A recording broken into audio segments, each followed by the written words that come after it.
It's another edition of Time About the Movies, and today we're taking a look at the movies of June 1st, 2001. We've got two comedies to start the year off. One is kind of underrated. The other, maybe not as bad as you might think it would be, considering who's involved in it. But let's talk about that one first. That is Rob Schneider as the Animal.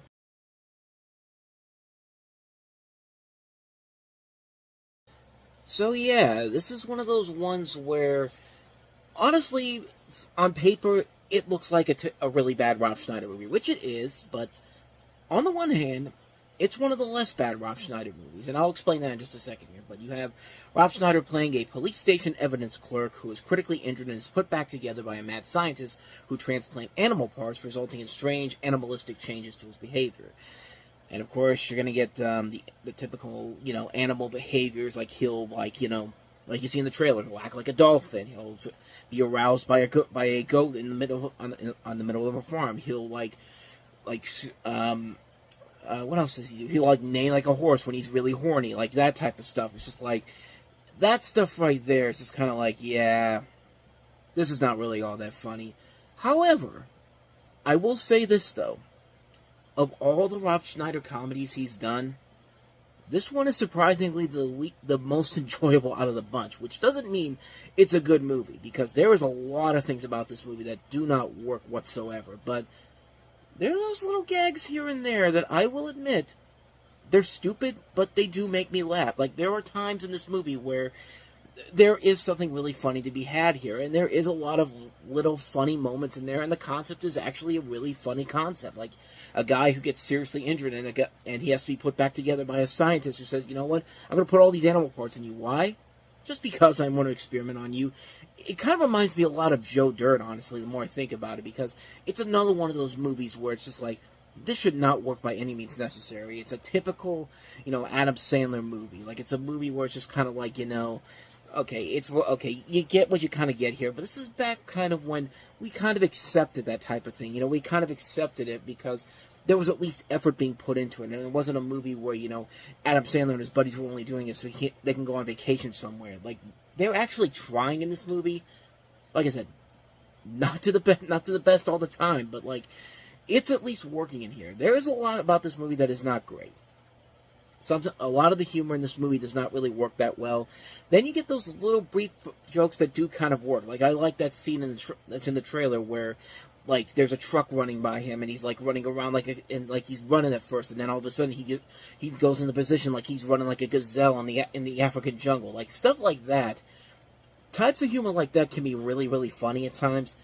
But then, like his love interest in the movie, this love interest in the movie really is not that good of an actress, but that's because she wasn't an actress. You know who she is? Colleen Haskell.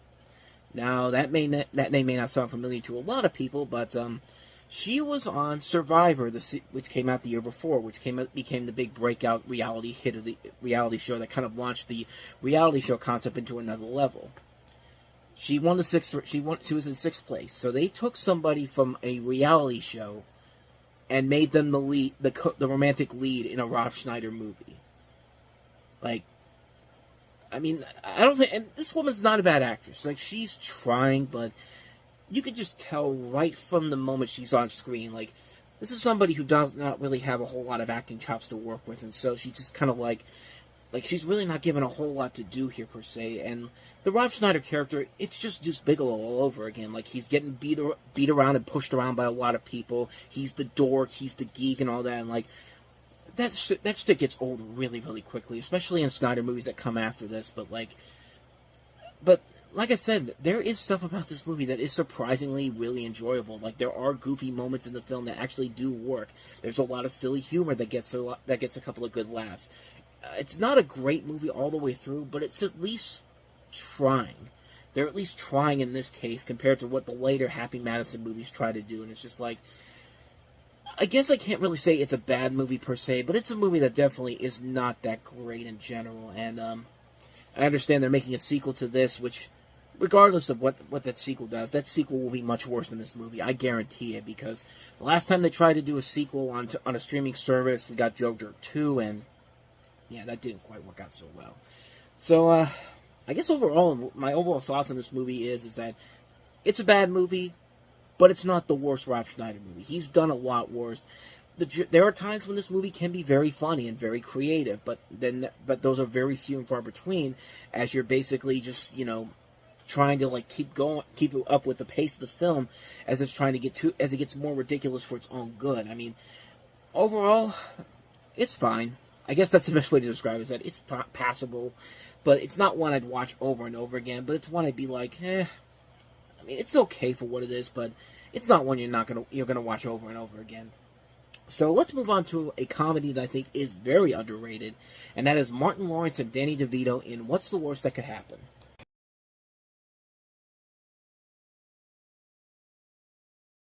So What's the Worst That Could Happen is actually based off of a book by Donald E. Westlake, who's actually had a ton of his books turned into movies.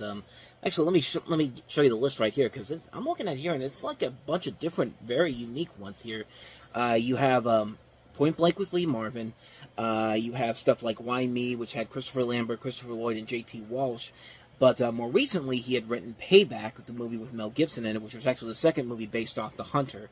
And later on, his book would be based off, Flashfire would be the inspiration for the movie Parker with Jason Statham. So him having a hand in this movie sounds really, his book being the centerpiece of this is really, really interesting. You have Martin Lawrence, who's a skilled thief, and Danny DeVito, who's a wealthy businessman who faced financial trouble. Basically, Martin Lawrence robs his house, and Danny DeVito, like, when the cops arrest him, he says that, hey, that guy's got my ring, and even though that's Martin Lawrence's girlfriend's ring, and so it creates a battle between him and Danny DeVito's character. They go after each other, and the chaos and hilarity ensues. And really, this was I feel like this was unfairly criticized when it came out, because honestly, the more I saw this movie again, the more times I saw this movie in the year since its release, I gotta say, man, this movie is really, really, really funny, mostly because of Danny DeVito and his commitment to this. Like, him and Martin Lawrence just have this really good back and forth with the situation here that just really leads to a ton of great, hilarious moments. Like, there's a great moment where, Danny DeVito is in the middle of the Senate hearing, and Martin Lawrence calls him during the middle on there, telling him about, is like insulting him, and the senators think he's making fun of them in particular, and it leads to some really, really great moments in between the two of them while they're watching this take place, and it's just like, it's really funny stuff. Danny DeVito is really, really good in this movie, but then again, that's Danny DeVito. Danny DeVito can usually make a movie like this work. Like, even a bad movie, he'll usually be the best thing about it, and he really is great in this movie. I like Martin Lawrence's character a lot in this, too. John Leguizamo has a good supporting role in this. Good cast overall in here. Glenn Headley, Carmody Jogo plays Martin Lawrence's girlfriend in this. The late Bernie Mac, Larry Miller, Nora Dunn, Bill Fichtner, Richard Schiff, Anna Gasteyer, Lenny Clark. Just a really good cast in this movie in general.